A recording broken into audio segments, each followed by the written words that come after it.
คุณตะเขาเลยลื่นต่างปีนี่ต่างគ្នាណា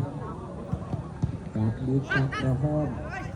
ហើយពីនាទីហើយ12ធ្វើគូព្រៀងនឹងបានបន្តហើយពីនាទីហើយដល់ពីដាក់ទៅចុងក្រោយហើយកាត់លើមួយទៀតហើយថ្ងៃនេះ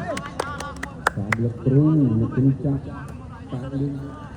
ពីហើយទៅក្រហមមួយហើយវាទៅខាងណាវាទៅខាងទៅចាំត្រង់លើកាត់យ៉ាងវែងមែន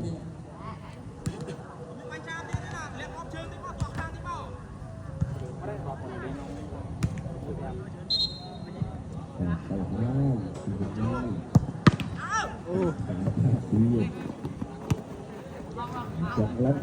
กับพรำล็อกเอาล็อกอะไรกูบูนนะครับ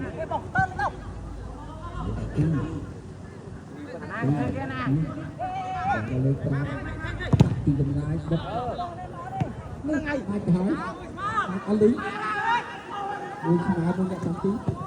ตีทำร้ายไอ้ตีตีต้องใช้